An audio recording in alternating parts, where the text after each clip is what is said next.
Head to Whole Foods Market to jumpstart your January during our New Year boosting event with savings on feel-good favorites store-wide. Save on organic picks, wellness staples, and more all month long. We're so done with New Year, New You. This year, it's more you on Bumble. More of you shamelessly sending playlists, especially that one filled with show tunes. More of you finding Geminis because you know you always like them. More of you dating with intention because you know what you want. And you know what? We love that for you. Someone else will too. Be more you this year and find them on Bumble. This is Optimal Health Daily. How to Stop Your Sugar Cravings by Chalene Johnson of ChaleneJohnson.com. And I'm Dr. Neil. Welcome back to Optimal Health Daily, or welcome for the first time if you're new here. This is the podcast where I act as your very own personal narrator and read to you from some of the most popular health and fitness blogs online. Now, stopping sugar cravings is a question I get a lot, but I'm eager to read Chalene's take on this, and I'll provide my commentary as usual at the end. So for now, let's get right to it and start optimizing your life. How to Stop Your Sugar Cravings by Chalene Johnson of ChaleneJohnson.com. Have you ever had an awesome day in regards to your nutrition? You're denying junk food left and right. You're making all the right choices. You're feeling motivated. You're feeling strong. You're putting all the right things into your body. Then all of a sudden, 8 p.m. rolls around. Panic sets in as the irresistible cravings start to sneak up. You start to make your way to the cupboard. Cookies, candy, popcorn, whatever it is, you must have it right now. You start to justify it or convince yourself that you deserve it. Well, I ate so great today, I can have a treat. I deserve it. I only had salad and I deserve to treat myself every once in a while. We always seem to find a way. You black out a little. You eat it somewhat mindlessly, then find yourself overwhelmed with guilt after swallowing the last bite. Maybe your mind even goes to, I don't deserve to be healthy. Why do I even try? Just eat whatever you want. So, you end up going back for more. The sweets have joined you in your pity party on the couch, and there's no turning back now. It's all downhill. There's no shame in this. We all do it. We like to pretend that we don't, but we've all fallen victim to the late night cravings.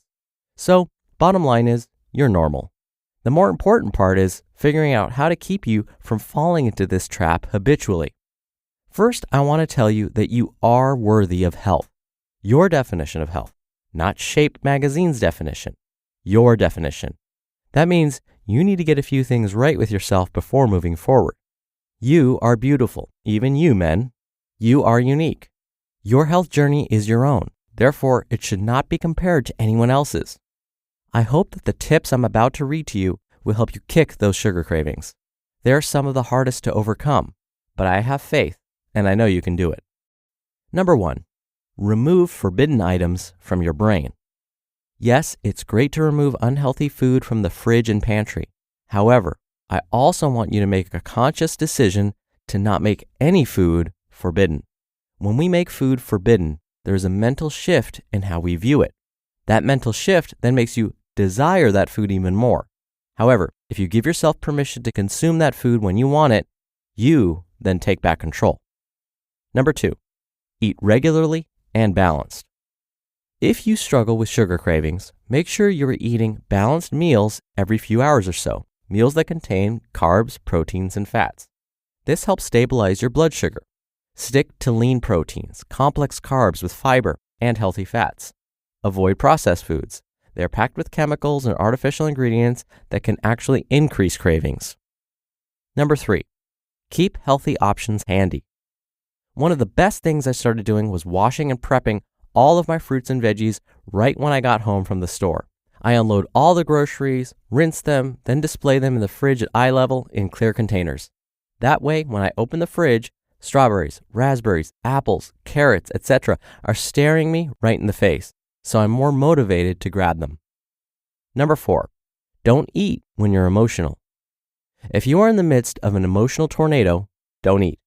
Allow your emotions to calm before putting food in your mouth.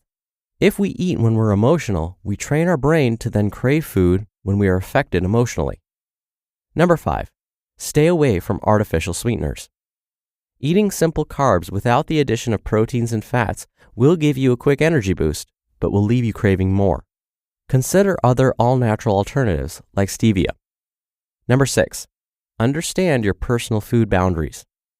When dealing with cravings, there's not just one approach. In my opinion, everyone should approach a craving differently. For example, one person might be able to eat a little bit of what they're craving and that satisfies them. They're able to consume a reasonable portion and don't feel restricted. However, someone else might not be able to use this approach. On the alternative, one bite might send them over the edge and the floodgates open. They lose control and end up overindulging in their craving. Everyone is different. Know your body. Know your boundaries. And lastly, number 7, stay hydrated, drink up. Sometimes when you think you're craving sugar, you're actually just dehydrated. You just listened to the post titled, How to Stop Your Sugar Cravings by Chalene Johnson of ChaleneJohnson.com. And I'll be right back with my commentary. Build a routine with Ollie that supports your wellness needs, like getting your daily vitamins and minerals with Ollie's multi-gummies, or keeping your mood upbeat with all the vitamin D in Hello Happy. Give your gut health some support with probiotics, and wake up feeling refreshed after taking Ollie Sleep. Do wellness on your terms. Find Ollie at a Walmart or Target near you or at ollie.com. These statements have not been evaluated by the Food and Drug Administration. This product is not intended to diagnose, treat, cure, or prevent any disease. Dr. Neal here for my commentary. I completely agree with Chalene when she mentioned dehydration. Sometimes we misinterpret our cravings for food when we really should be just adding water to our diets. Our brains can mix up the thirst and hunger signals, so sometimes we just need a glass of water and we actually will find that the craving goes away. I also like that she mentioned balanced meals. If you find that you crave sugar quite often, one of the easiest things you can do is anytime you have a carbohydrate, especially if it's a simpler carbohydrate, one that doesn't have a whole lot of fiber in it. When you consume those foods, go ahead and add some protein to it. So let's say you get hungry for some crackers. Well, be sure you have some mixed nuts or a string cheese or something with it, something that's pretty rich in protein.